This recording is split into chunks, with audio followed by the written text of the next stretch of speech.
Thursday, October 11th, to Emeryville City Planning Commission.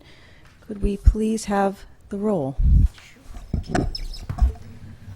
Commissioner Donaldson? Here. Commissioner Moss? Present. Commissioner Sherman? Here. Commissioner Steinberg? Present. Commissioner Tan? Here. Vice Chair Cardoza? Here. Chair Kumale? Here. All present? Yes. Please join me in the Pledge of Allegiance.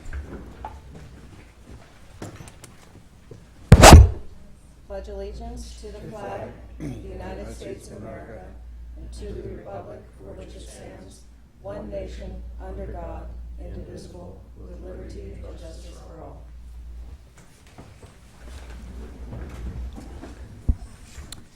Is there anyone here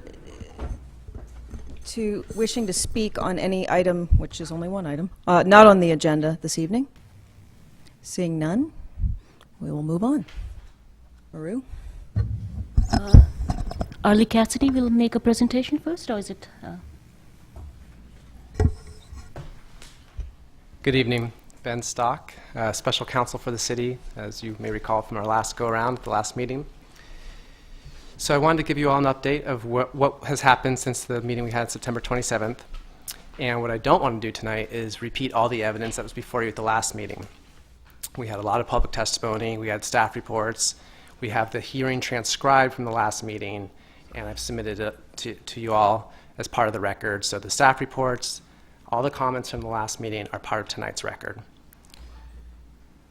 Since the meeting, we've had several discussions with Art.com, and also the city has retained an expert, Ian Lewis, who's a sign expert on measuring light. And Ian's located in Arizona, and he's going to be assisting the city in determining the level of brightness that this sign is emitting at Art.com.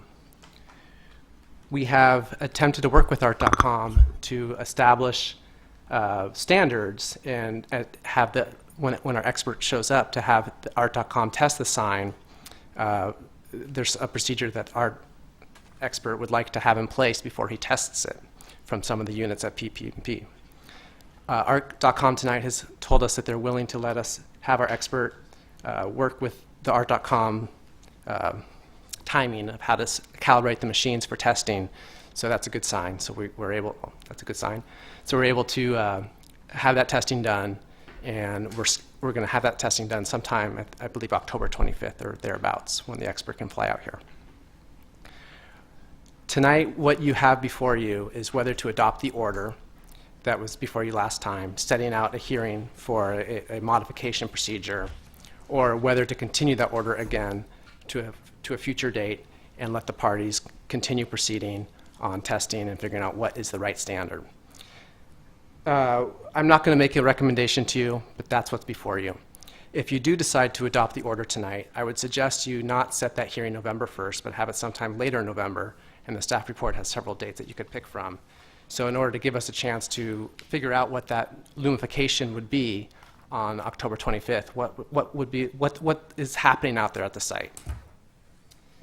To give you a little background of the expert we've hired, he developed standards for the International Sign Association, which is a nationwide association that works with LED sign makers.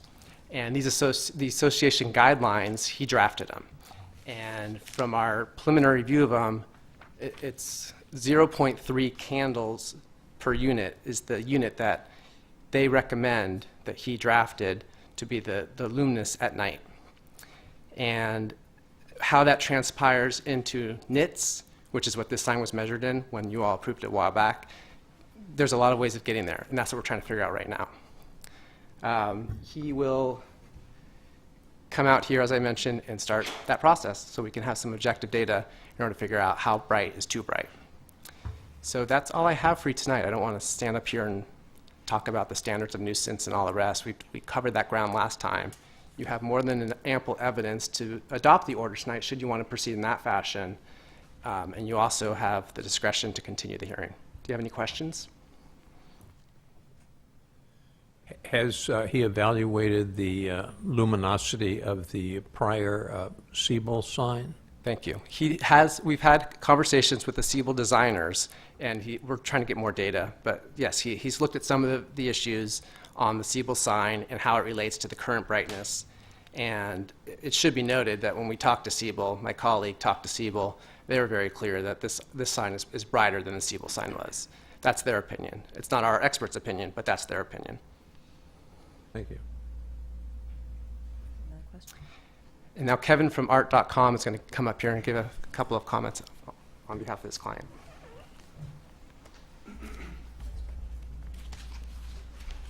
Hi, Commissioners. I'm Kevin Lucas, General Counsel at art.com. Can you bring the microphone up? I'm sorry? Go ahead and bring the microphone up to you. Excellent. Is that better now? Yeah. Okay, Kevin Lucas, art.com. Hi. Well, I came here tonight to find a solution. We still believe pretty strongly that there isn't a nuisance, and we think starting the permit revocation or modification process, we think it's premature to do that. But we want to find a solution, and that's why I'm here. We're also members of the community. We want harmony with the neighbors in the tower across the freeway. Our goal is to have a sign that is visible. Their goal naturally is to have a sign that's not too bright. And I think those are both reasonable goals, and I think with effort on both sides, we can get there and find the right balance. I do want to say, we feel that we have been very cooperative. We came before the commission 2 times to get the proper permit approval. After the initial complaint from a resident in the tower, we reduced the brightness of the sign 50%, and we had that dimming occur beginning at 10 p.m. based on a recommendation from city staff. We communicated with the residents and tried to work with them until it became apparent to us that we weren't going to get a solution that way. For some, the only real solution was to turn the sign off completely at night, and we didn't want to do that. For others, there's a very broad array of complaints regarding the aesthetics of the sign, and it seemed we were just not able to resolve those. But as of the August commission meeting, we had presented a compromise proposal to the city staff, and they supported that, and it was written up in the staff's report prior to the commission meeting that seems like a reasonable proposal. It didn't go over. We didn't come to that meeting, but we presented a statement or provided a statement for the meeting. We didn't hear from the city until September 5th until we received the notice of violation. And that was the first follow-up we had gotten from the August 23rd meeting. And it was a surprise to us. The first thing we did after getting the notice is decrease the brightness down to 35%, which was what we had proposed going into that August meeting. So we did that right away. And in that notice of violation, the staff suggested the Siebel sign as an acceptable standard. It's a tough standard to work with because the sign doesn't exist anymore, but we did the best we could. We called up Yesco, our sign makers. They did an analysis to the best that they could, and they still stand behind that. And according to their analysis, our sign at 35% brightness is dimmer than the Siebel sign. I know there's differences of opinion on that, but they still stand behind that. At the September commission meeting, we believed that brightness was no longer the key issue, having gone down to 35%, which was dimmer than Siebel. We came forward, and Doug Akins spoke to you at that meeting, and offered yet another concession, another change, adjustment to the sign to start dimming the sign 1 hour after sunset. And as he explained at that meeting, we wanted some transition time while there was still light in the sky. But the point is, we're still here today. It's not resolved, but we are ready and willing to cooperate further. We want to do something quick and relatively simple and do something that's final. We really want to resolve this for our benefit and for the benefit of the residents. So city staff, they have proposed this objective lighting standard. It came to us yesterday. We've only had 24 hours roughly to kind of think about what it means. But we welcome the idea of an objective standard. We really do. We have been testing and adjusting and reacting and guessing as to what might be acceptable. And unfortunately, it feels to us like the standard has continued to change. It was 50% or 35%, which at one point was supported, and dim at 10 p.m. or closer to sunset. And so having an objective standard to reference, we think will be very helpful. Dr. Lewin's report, I don't know if you've seen a copy of it. He authored this report. Our sign manufacturer, Yesco, is familiar with this. They're a member of this association. They know Dr. Lewin. What he recommends is that when you take the measurement, that the light shining on the measured recipient, the end being shown onto, that the light should not be brighter than 0.3 foot candles. We don't necessarily, we wouldn't say today that we agree that that defines nuisance. It's a reference point. We don't equate the two, but we're happy to go through with this measuring that was proposed by staff, just to see how our sign aligns with his suggested brightness levels. Another point that's important to us, we really do want finality in this process. We want to come to a good solution that works for everybody. I learned just before the meeting that you haven't yet seen Dr. Lewin's report, but what I want to ask is that the commission would look at it as a useful source to resolve the dispute. I'd like to hear that the commission supports using that, and that if our sign is less than the recommended brightness level in the report, that would end the issue. Again, we don't necessarily equate the brightness level in the report to nuisance, but we'd really like to get your feedback and hear your thoughts on whether you think this objective standard could resolve things. Thank you. Any questions, I'm wide open. Thank you. Thank you. Is there anyone else wishing to present? Okay. That being said, I'd like to open, there is a public Yeah, that's hearing? fine. I just Yes. wanted to add, Kevin Siegel here on behalf of the commission as counsel. Before you hear from the public, I just wanted to ask the commissioners that if you've done any independent investigation that would be separate from what the general public would see, because obviously the sign is visible from throughout Emeryville. There are many locations in Emeryville. I just want to make sure that you have a chance to state that on the record, because it's not because there's anything wrong with that, and not that there's anything wrong with having talked to any of the individual parties, either art.com or the city or interested residents. You're allowed to do that. But just so that the public and the parties have a chance to comment on what you've said you've seen, so that we have a full and fair record to show what your observations or communications have been, so that the ultimate decision you've made is the best informed decision that everybody on the commission and everybody here has had a chance to consider and to respond to. So it's up to you as to if you want to go in any particular order to poll people to see if they have anything to I think we could add. just go around and state our, I will start by disclosing that I did see the sign. I visited 2 units prior to the last meeting that we had. One night I visited 1 unit and the sign was the blue color. The second visit was Lori's unit, and at that time, that was the night before the last meeting when the sign was having technical difficulties, so I observed that. So I've viewed the sign on probably two different occasions, directly below the sign, so near the Chevy's parking lot at around 11:30 midnight. I also see it every morning as I drive to Berkeley, just on my regular commute. So other than that, I have not gone into any units to view the sign. I've seen the sign from public roadways. I have not been in a unit that has been affected by the sign. I've gotten emails and phone messages regarding it, but I haven't had any individual conversations. I have viewed the sign from the public streets and highways as well, and I have also received emails and phone, no, I'm sorry, I did actually receive a phone offer to come take a look at it, but I haven't responded, and I've viewed it twice this week and several times before.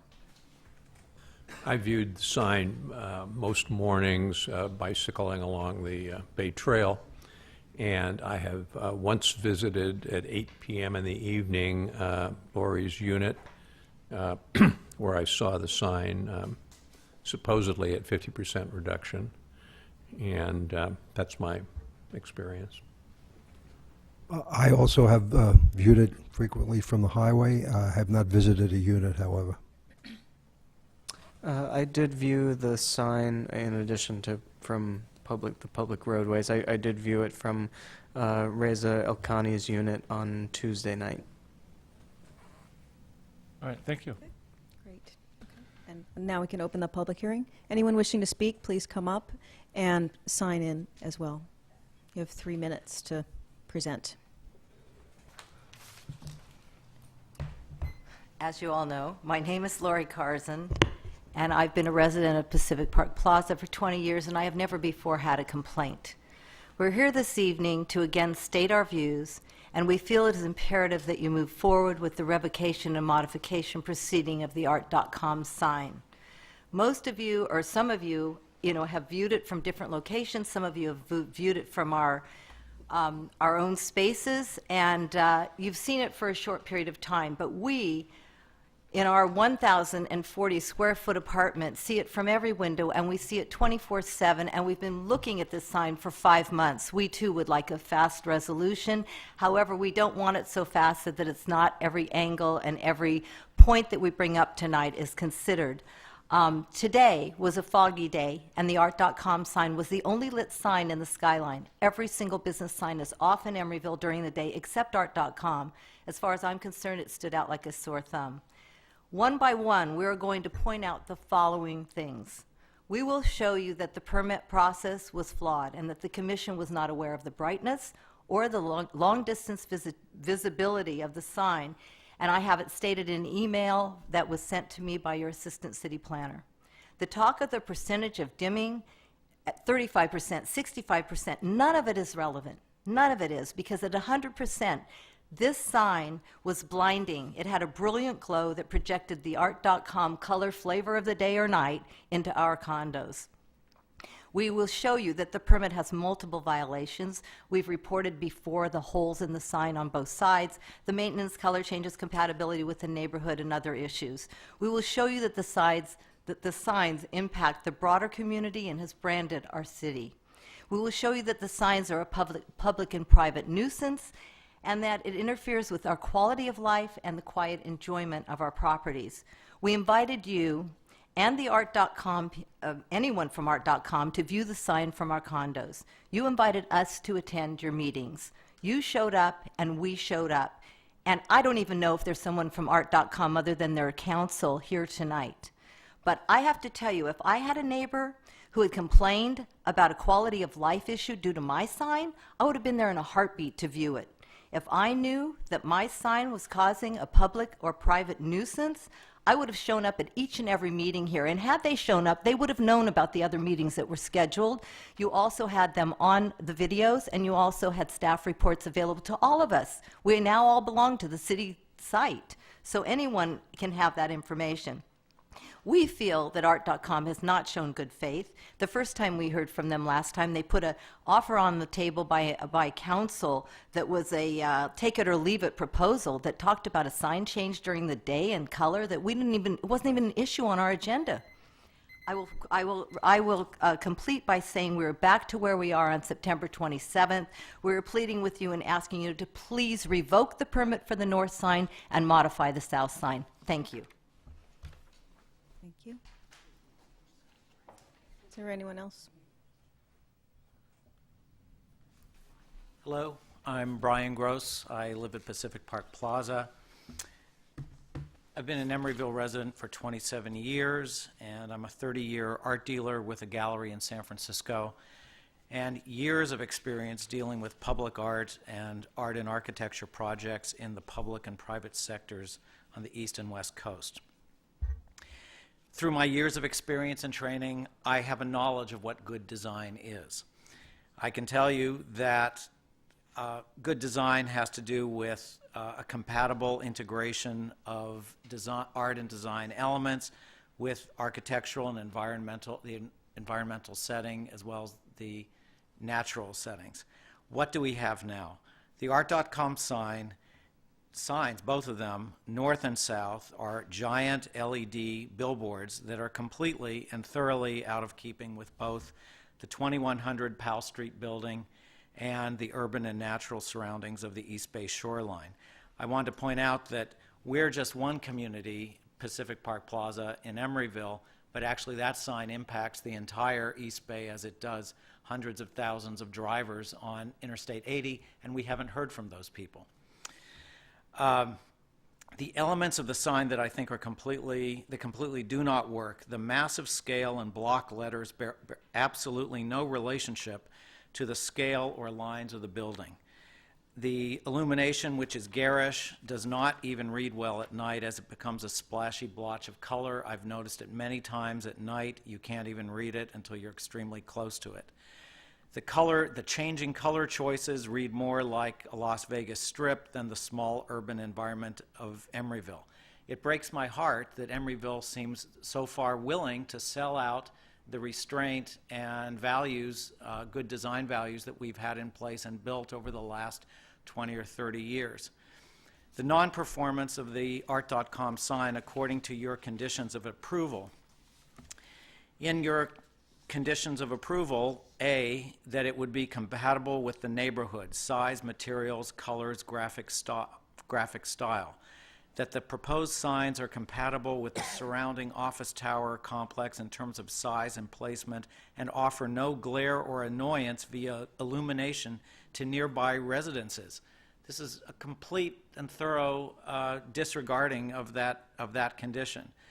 The second one is that it's readable, and as I've just pointed out, there's a big part of its nighttime life when it is not readable at all. It's a giant blotch of color. Finally, that it would be integrated with architectural features, that the sign must relate to the design of the building and be congruous with architectural features, embellishments, colors, and textures. This sign is not harmonious with the design of the building in any way. In conclusion, I just wanted to say that by allowing this sign, in addition to these multitude annoyances and liabilities that you are bearing for the well-being and health of Pacific Park Plaza residents and for preventing the quiet enjoyment of our homes, you have allowed the branding of our town by an aggressive and overinflated signage. Do we really want Emeryville to be tagged and identified by bad design and Las Vegas lighting? I really hope not, and I really hope you will do the right thing and revoke this sign.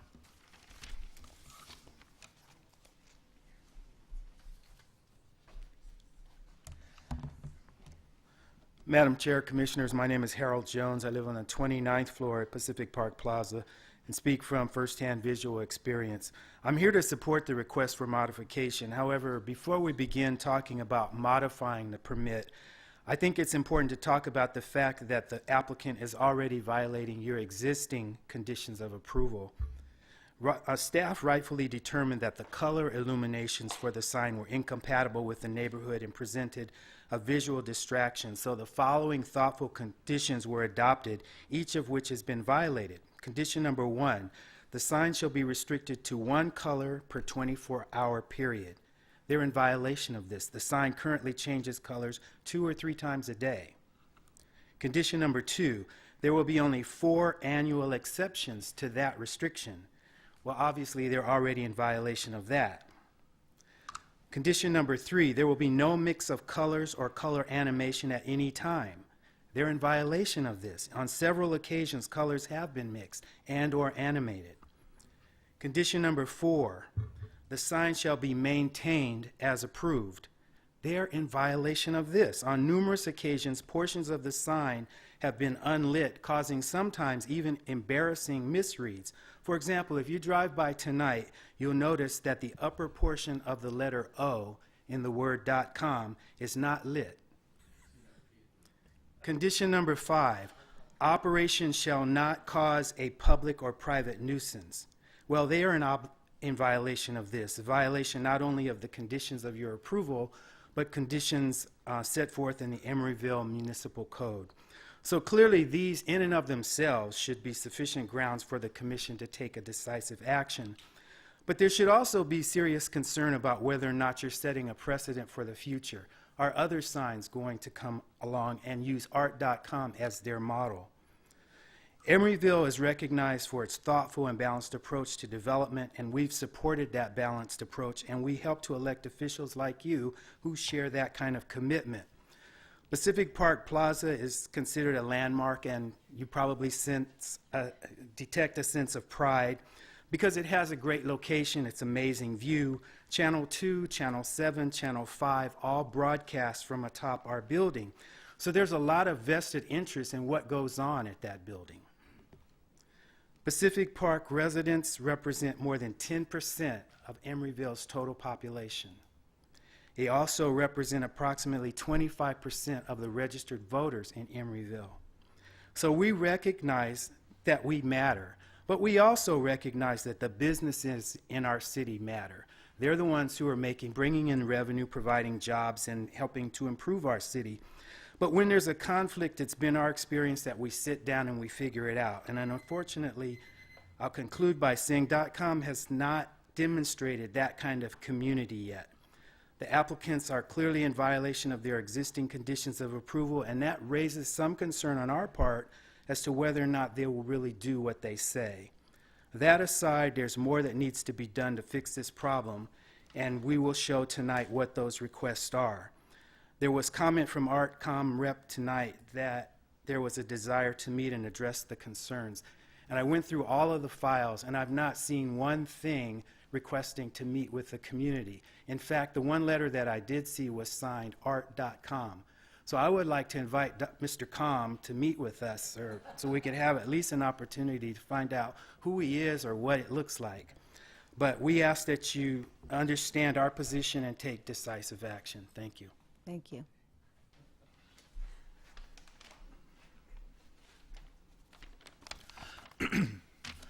I'm Stanley Haig, a resident of Pacific Park Plaza.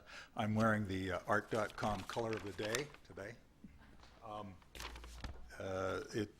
It was glaring at me through the bouncing off the window molding of my apartment before dawn this morning, and there's a different color every day. My apartment's literally a stone throw away and nearly at eye level from this large bright sign. I urge you to move forward and call for the permit modification revocation hearing supported by the Planning Department's September report. The initial permitting process was flawed. The community and the Planning Commission received inadequate, inaccurate, and insufficient information. The impact of the LED smart puck technology is unprecedented in our community. Only the designer, manufacturer, and the permit applicant, YESCO, with its national experience in high-intensity and high-impact casino signs in Las Vegas, Atlantic City, and Reno, knew what to expect, but they may not have been entirely forthright. This LED sign is intrinsically brighter than all existing local signs, even brighter than existing local LED billboards. We residents of Emeryville living across the freeway from 2100 Powell were not notified of the art.com proposal because we are more than 300 feet away. The LED technology extends the reach of light pollution for miles, well beyond this traditional 300-foot perimeter that your notification process or parameters outline. This needs to be acknowledged. Contrary to the expectations of the Planning Department, the sign is plainly and painfully visible to its nearest residential neighbors. I say painfully because the light is uniquely bright and dazzling. Its chromatic spectrum is penetrating, harsh, and cold. It is not an illuminated sign, but an illuminating sign. When viewed from my perspective in my apartment, it competes with the street and parking lot mercury and halogen vapor in high-intensity lighting fixtures, not other signage. The YESCO representatives have acknowledged that this kind of sign is not fully and continuously dimmable. Claims that the sign intensity have been reduced 50 or 65% have no useful practical meaning. This intense light is penetrating hundreds of private homes. Suppose that it's hypothetically 10 times brighter than it should be. If you reduce it by 50%, it's still 5 times brighter than it should be. This relative scale is meaningless, and we need to get down to an absolute measure of light, which I gather has been proposed this evening by the attorney for art.com. Another unique characteristic of this sign is its changing color. One would expect to get used to a new sign, but the changing color jolts one's attention daily. Imagine living next to a subway or a railway. One gets used to the noise. Now imagine that every train has a different whistle. Now that's not so easy to ignore.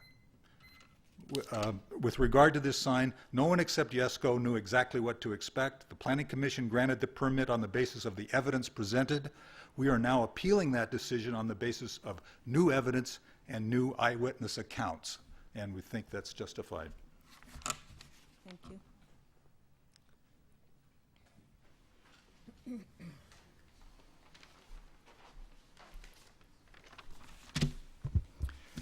My name is Paul Gerhardt, and I have been an owner at Pacific Park Plaza for 23 years.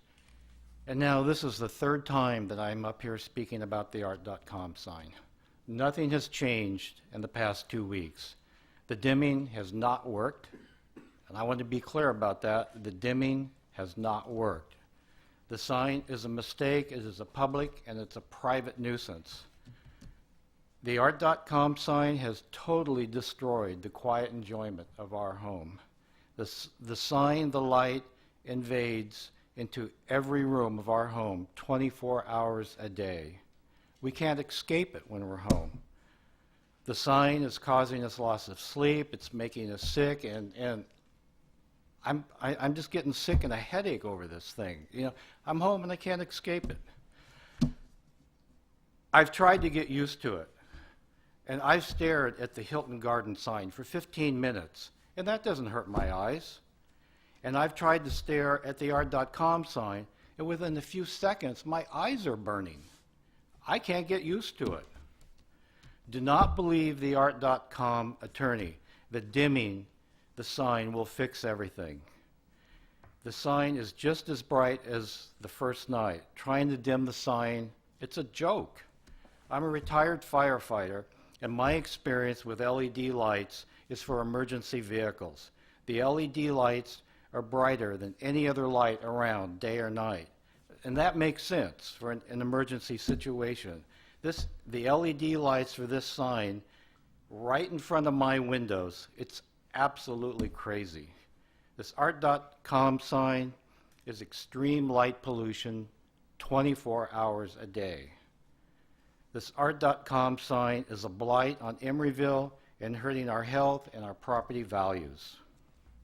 I am asking you tonight to start the revocation of sign permit and remove art.com sign from Emeryville.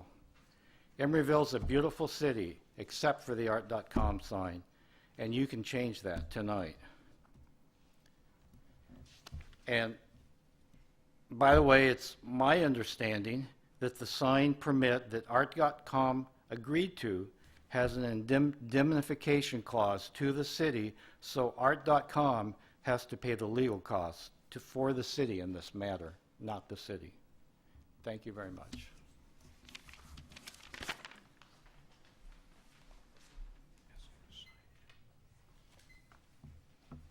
Hi, my name is Carrie Wolski, and this is, I am a resident of Pacific Park Plaza, and I directly view the sign, and this is also, I believe, my third time speaking. So I'd like to start out by saying, you know, with all due respect, this is the fourth meeting at which the residents of Pacific Park Plaza have had a large number of residents present, while, as we've mentioned before, art.com has not had a presence at past meetings other than their council. I think it's been established in previous meetings that a mistake has been made in this approval process by the Planning Commission. And we, the residents of Pacific Park Plaza, unfortunately are paying for that mistake. And we're also being forced to do the due diligence and the work in order to receive relief for this mistake. I don't believe that proper consideration was given to the fact that not just homes at Pacific Park Plaza, but other homes in Emeryville have 24/7 viewing of this sign. I feel personally like there was only consideration given to commercial aspects of the signage. It's the Planning Commission's job in part to protect residents so that things such as this don't happen. As also mentioned by by others who've spoken this evening, the city of Emeryville has historically shown caution and good judgment in dealings of zoning public works and approval of signage to make sure they're in good taste and have a positive impact on residents. The approval of the art.com sign was not in keeping with that precedent, unfortunately.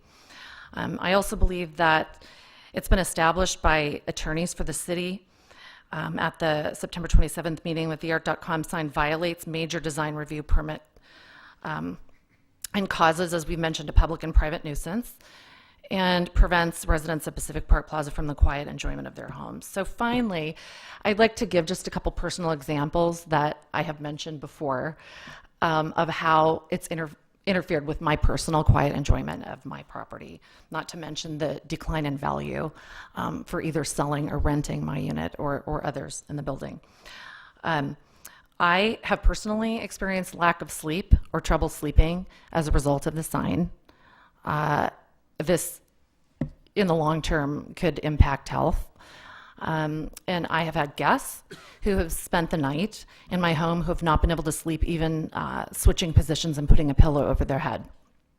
I've had dinner guests in my home who have been there over the 7.5-year period that I've owned my home, and mentioned now when they come, since the sign has been approved, that this is all that they see. I didn't ask them the question. They just mentioned to me that all they notice now on the skyline and visible from my unit is the art.com sign. So I would like to conclude with asking you to move this issue forward. We've had enough meetings. I think we need to move this forward to resolution. And I would ask both the Planning Commission and the City Council to please do the jobs for which you were elected. Thank you. Thank you. And could I ask, just for the record, that everyone please sign in or pass it around so that we can all know who spoke? I'm Chris Owens, and I know you're not elected. I know you're appointed, so let me just clarify that. I'd also like to comment on the small attendance we have tonight. I want you to know that there was a lot of competition. There's an A's game on, and then there's the vice presidential debate. And I want you to know, for me, this was a very difficult decision to come here. I'm probably the only one here who's actually not affected by the sign directly, but I'm affected by it indirectly, like everybody else in our building, because our real estate values are going down. The people over there will not be able to sell their units because they have to disclose it to their buyers, and then they have to sell it at a lower price, and then my unit goes down. So it affects all of us. But I wanted to just bring up a couple of the things about, I used to be on this planning commission, and I know you guys have absolutely no guilt, okay? You were following instructions, directions, and judgment that other people made on you where they absolutely misinformed you, okay? At least that's how we see it.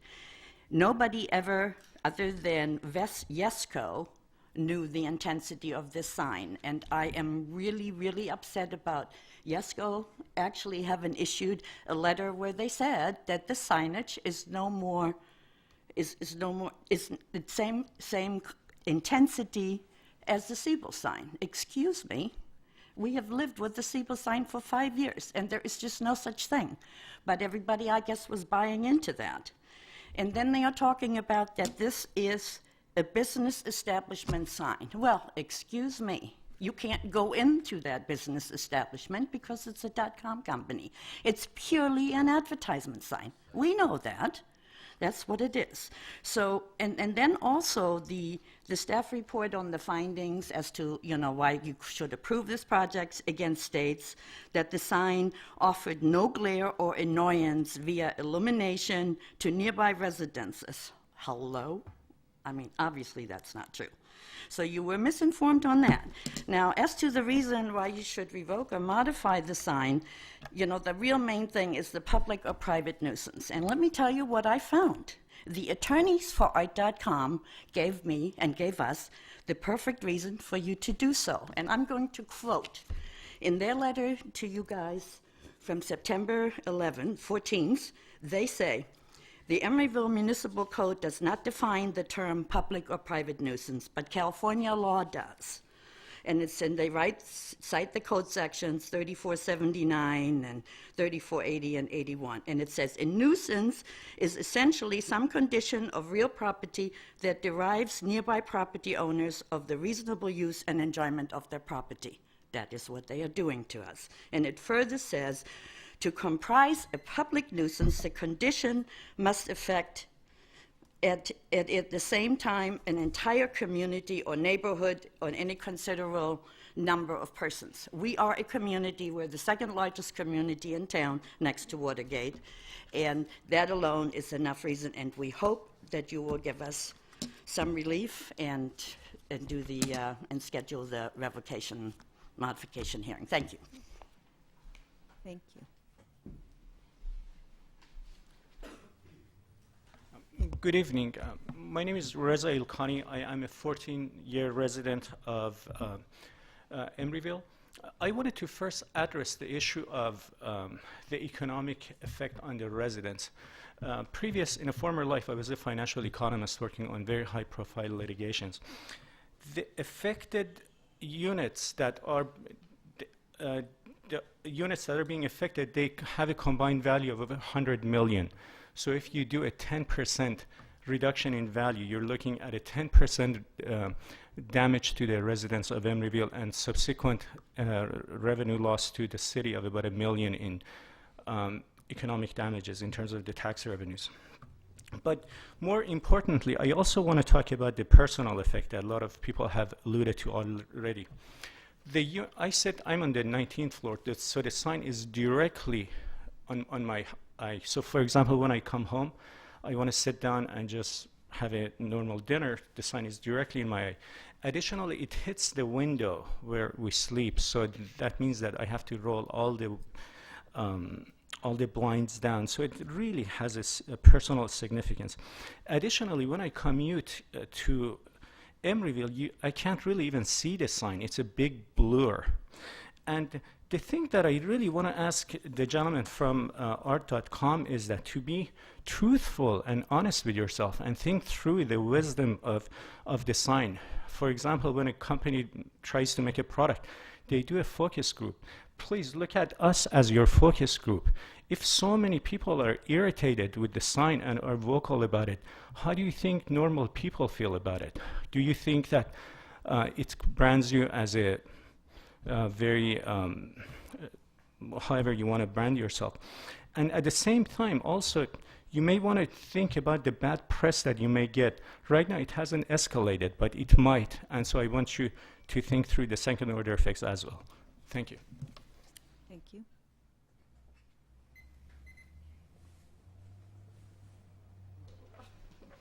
Hi, I'm Betsy Cooley. I live at Watergate. I do not live at Pacific Park Plaza. However, as a resident of the city, I have to say that if somebody put a sign like that in front of me, in front of my building, I would be distraught. I don't know what I would do. And so I want to just go on the record as saying that as a resident of the city, and I do have the billboards across the way at the Bay Bridge that I can see from my living room. And for several years, a number of us have talked incessantly about how awful they are, and they're probably half a mile or maybe a mile away, and they're disturbing. And I can't imagine if something that size were right across the street from me.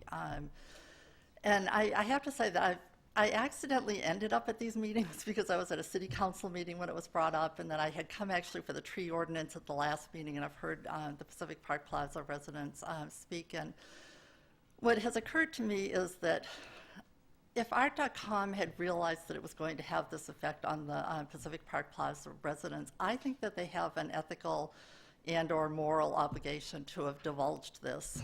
And I don't believe, I mean, I've been around, I'm on a committee with Sean Moss. There are a number of people here that I know. I've known Charlie Bryant for a number of years. And it's inconceivable to me that you would all have approved this if you had been aware of what was going to happen. And I'd also like to say that I have found it a little bit offensive that art.com has had such a small presence. And I've read the agenda packets, and I really find it disturbing their attitude about the whole thing. I have not really felt that they were really willing to come forward to resolve this. I've really felt that they, and I think I read somewhere recently that there was a comment that they resented the Pacific Park Plaza was making them look bad in the neighborhood. I don't remember exactly the phrasing. I hadn't really planned on speaking, or I would have written it down.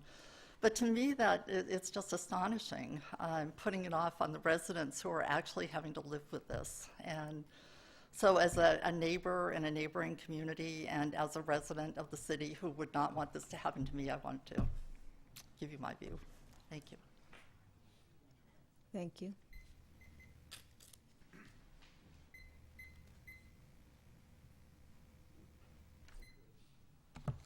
Good evening. My name is Gabriel Basso, owner at Pacific Park Plaza. I want to preface this as quickly as I can, try to run through and conclude by stating, Houston, we have a problem. I find it very ironic that this technology was originally engineered for emergencies, because at this point it's an emergency. If you think about the bigger picture, and as you can tell, we're happy to get into the details that we feel like you guys need to know, should have known, that were also misrepresented. I'm not perfect. I've made mistakes. But when I discover those mistakes, I try to correct them. And when I think about the magnitude of the bigger issue here, I hope that weighs heavily. I hope you guys can recognize that. My fellow neighbors, who I respect so much for the time that they've taken, have been impacted. Our sleep, our quality of life, our asset values. Everything that I think and feel echoes what they've brought up. So I'll try to get through this as quickly as possible. In summary, this is a mistake, and we recognize you guys have been misinformed, and we hope that empowers you and that you can focus on that and recognize we need to fix this, because we need to stop this train from where it's going and what it's going to do to Emeryville, the Bay Area. I mentioned in a previous meeting where we showed up, we listened to you guys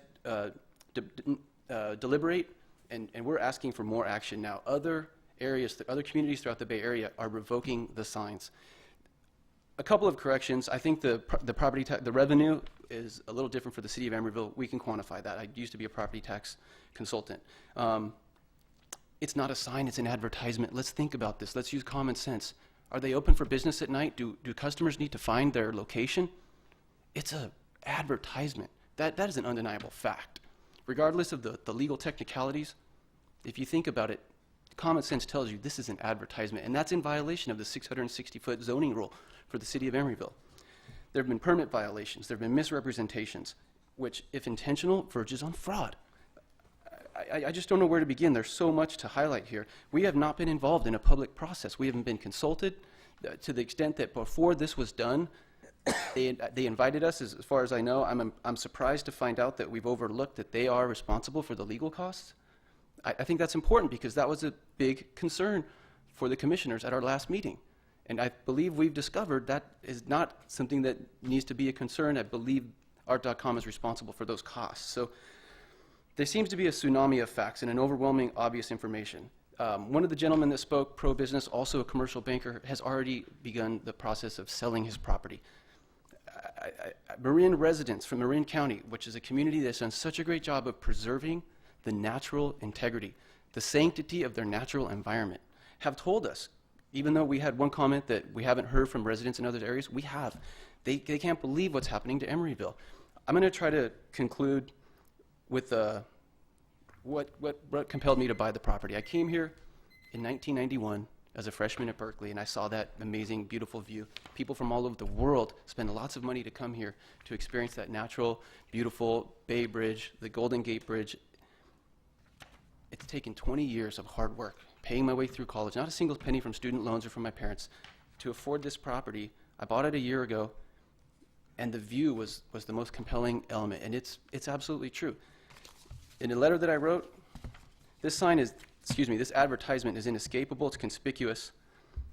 Ultimately, I wish Art.com advertisement was merely a website, because then I could delete it, I could label it spam, or I could shut down my computer and turn it off. We feel that this sign needs to be taken down. And at the absolute very least, it needs to be off at night an hour before sunset. I have so much more to discuss and to share, but I know I've run out of time. Conclude by just thanking you guys for your consideration and thanking my fellow neighbors for all their hard work. Thank you. Is there anyone else wishing to speak? Okay, seeing none, we'll close the public hearing. May I speak again? Absolutely, come up.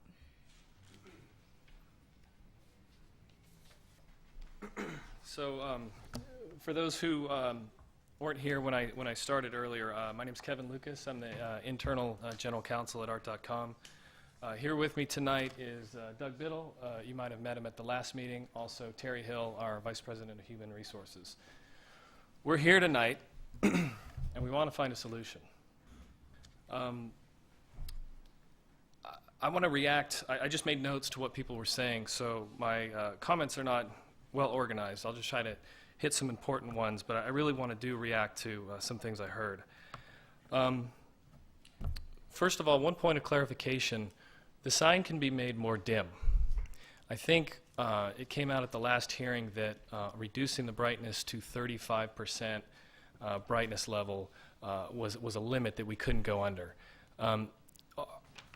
Our information on that was from our sign maker, and what they told us was that if we went below the 35% brightness, the colors would do strange things. It's not that we couldn't go below 35%, it's that the colors would no longer be true. The bulbs themselves, when we darken the sign, they're still shining the same power that they're born with. They have an inherent power amount, a light amount they can cast. We darken the sign by putting different electronic color files over the JPEGs. We can go darker, it might do some strange things to the colors, but we're definitely willing to test that. We want a sign that is visible, but not too bright. Visible, but not too bright. And we think there can be a balance found. You know, as a sign, is it an advertisement? Is it a business marker? Obviously, it serves a dual purpose. We are an internet company. Our store is open 24 hours a day. We hope that people see the sign and decide to visit our site. It also, like the Siebel sign before it, it's dual purpose. It also serves as an advertisement, and we do have a First Amendment right to advertise our business. We do, and the key is to make it not too bright. To make it not too bright. It serves a dual purpose, yes, just like the Siebel sign before it. Morning hours. I heard the subject of morning hours came up tonight. That's something we've thought about too. You know, so far we've been addressing evening hours. We can also darken in the morning. We ourselves know that at certain lighting conditions, when the sign is at full power, it's not readable.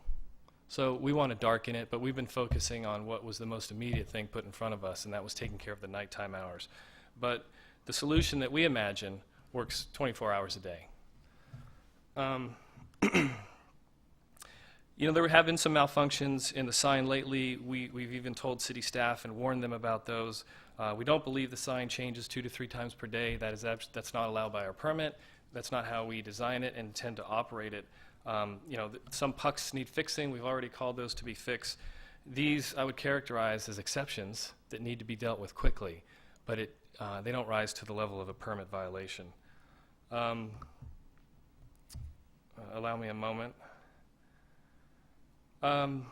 We have invested a lot. You know, whether we knew how bright the sign would be, whether the commission knew how bright the sign would be, whether YESCO maybe could have done a better job advising everybody involved, maybe. But we know we can dim the sign. And we think the right thing is to have a sign that's visible and not too bright.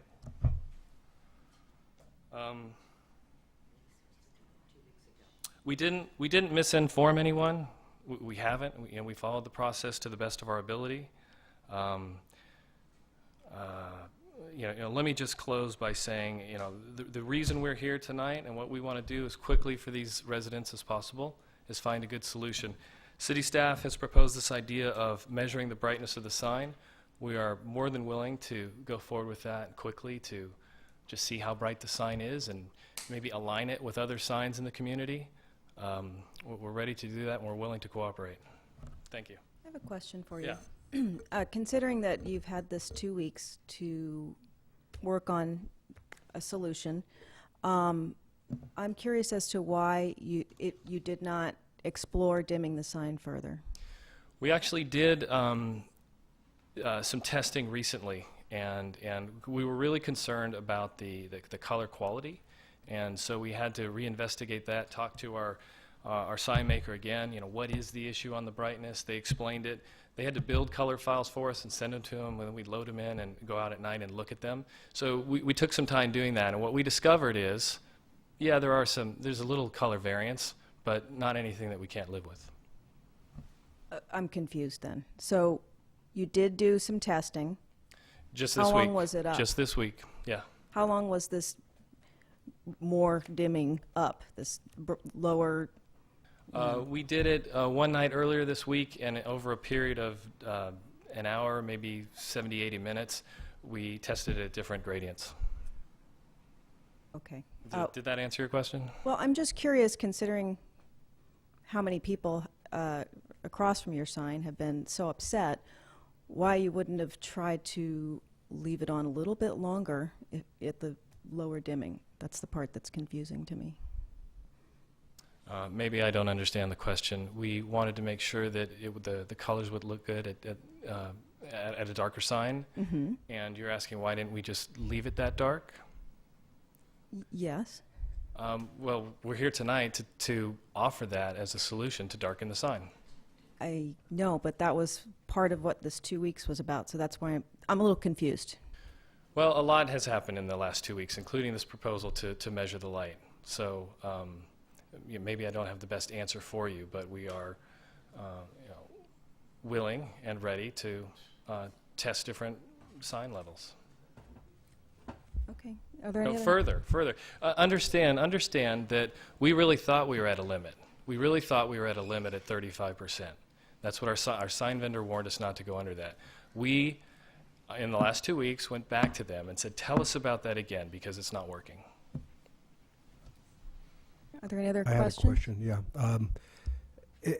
Correct me if I'm wrong, the sign that's most objectionable is the north-facing sign, the north elevation sign. I don't think I'm hearing commentary on the south-facing sign, I think. So would it be in your purview to change the technology of the north-facing sign to make it more consistent with the Siebel sign and get away from the LED completely on the north elevation? Is that something you guys would consider? What I think we would consider first is going to darker levels. It would be less expensive and quicker for everyone if we darkened the sign to an acceptable level. And we think we can do that, again, maybe some color variation, but we think we can do that by just loading in darker color files. I'm not hearing that dimming is helping at all. And if you have been dimming, it's not apparent. So I'm not seeing any real impact on modifications that have been made to date. I don't think you can really modify an LED sign to the liking of the community, and it's really hurting the community. So I would hope that you would look at a different technology, especially on the north elevation. If you want to keep LED on the south, I don't think that's so objectionable. But on the north, I think we have to look at different technology. Well, I think we're open to lots of different solutions. I think most a priority would be to testing it at darker levels. Are there any other questions for the? It just seems to me rather strange it's taken so long. I mean, the complaints have been out here for months, and yet it's only in the last 2 weeks that you've looked at dimming it down. We have had open dialogue with city staff and kind of reacted to things that they've proposed, and some of the things they've proposed, yeah, we wanted to go forward with that. So we were hoping that those proposals would more align with what would be acceptable to the community and the commission. And as far as working with the residents, we certainly want to do that. There is a broad array of view among the residents. There's aesthetic complaints and brightness, and I don't know that we can do much about the aesthetic complaints, but certainly the brightness is what we can deal with. Has anyone from art.com actually visited Pacific Park Plaza while the sign was illuminated to see the impact of the signs? Yes, we have. Okay, and do you agree with the findings we've heard from the community? So I didn't see it personally. We had an employee that saw it at the 35% brightness level. He thought it wasn't too bright. But Please. Please hold your comments. Thank you. It's very difficult to do that. I understand, but public hearing's over. Continue. any more questions? Thank you. Thank you.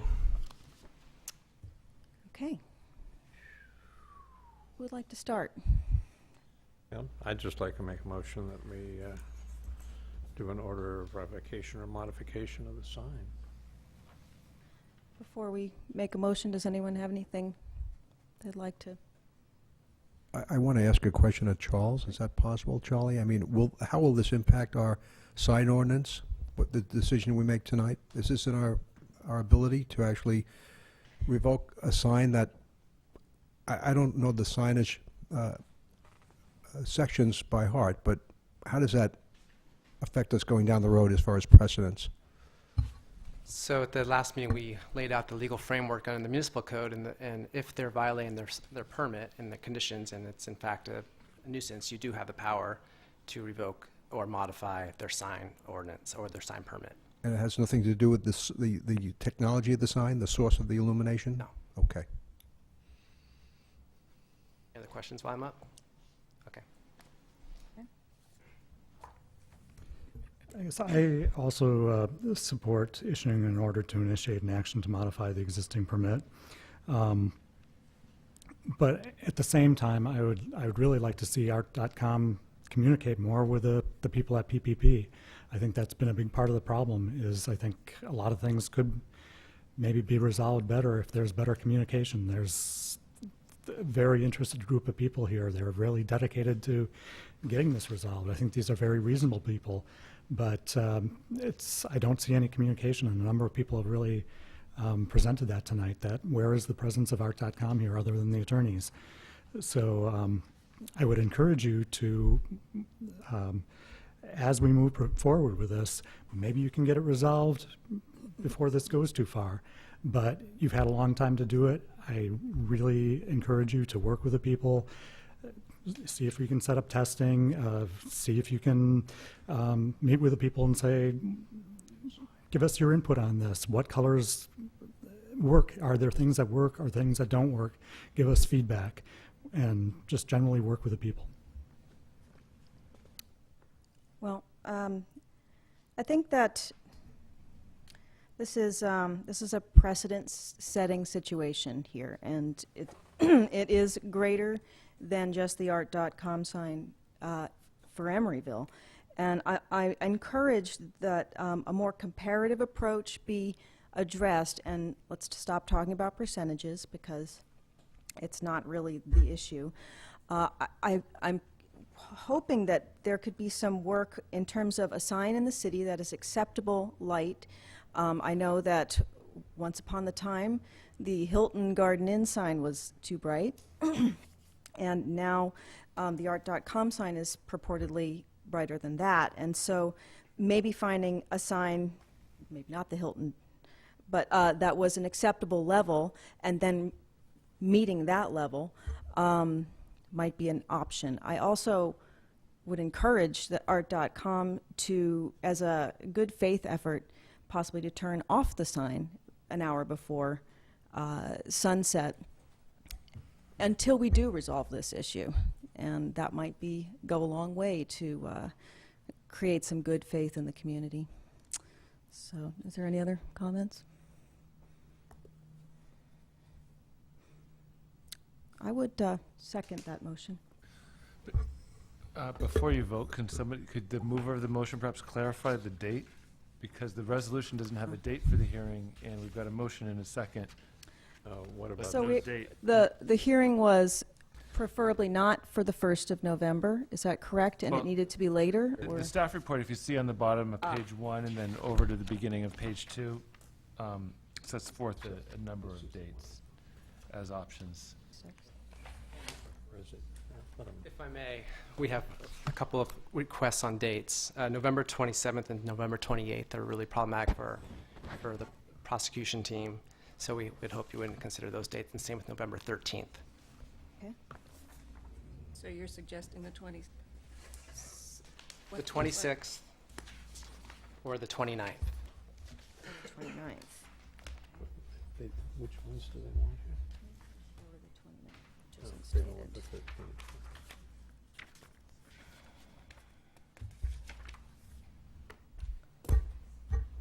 Which is Thanksgiving, is it before that? Does anyone have? Thanksgiving's the 22nd, I think, or the 23rd. A scheduling conflict with the 26th or the 29th? The 26th may be difficult for me. The 29th would be preferable. I do not see any holidays. I may be out of town after the 22nd, so... 29th is Thanksgiving. No, that's the Oh, week the before. 22nd is Second is Thanksgiving. Thanksgiving. really? So it's Yeah. That's early. That's bizarre. It's early. That's the third week usually. Oh, it's always the 3rd? So I guess the, That would be the 4th. My preference is for the 29th. I'd also I'll make a prefer the motion 29th. for the 29th. is that what you're asking? Well, it could be done any number of ways. The Commissioner Steinberg could just say that clarify that's what his motion means, or if you prefer, you could make a motion to amend the motion, but that seems procedurally really unnecessary. So if Mr. Steinberg just wants to It was clarify his it was motion. Commissioner Cardoza. Yes. Oh, they made the original motion? Yes. Yeah. Oh, I'm sorry. Okay. So do I just Just modify say my what, motion? just say what you want, and that'll solve The it. 29th then, which is a Thursday, is the most acceptable date for all of us? Except Yeah. Gail won't be here, is that right? Right, I may be gone for that entire period, So what happens in the meantime? The sign remains as is?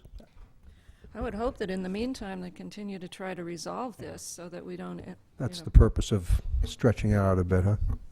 Yeah. Well, I think there's just scheduling conflicts, but I think we all want it resolved as quickly as possible, as both sides stated, all sides state. So the 13th is not acceptable to most of us? Is that?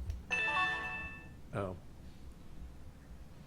So it's Thursday, November 29th.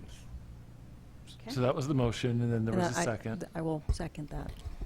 So I'll do the roll call. Yes, please. Chair Donaldson? Commissioner Commissioner Donaldson? Aye. Commissioner Moss? Aye. Commissioner Steinville? Yes. Commissioner Schumann? Aye. Commissioner Tan? Aye. Vice Chair Cardoza? Aye. Chair Kimberly? Aye. A motion passes 7-0.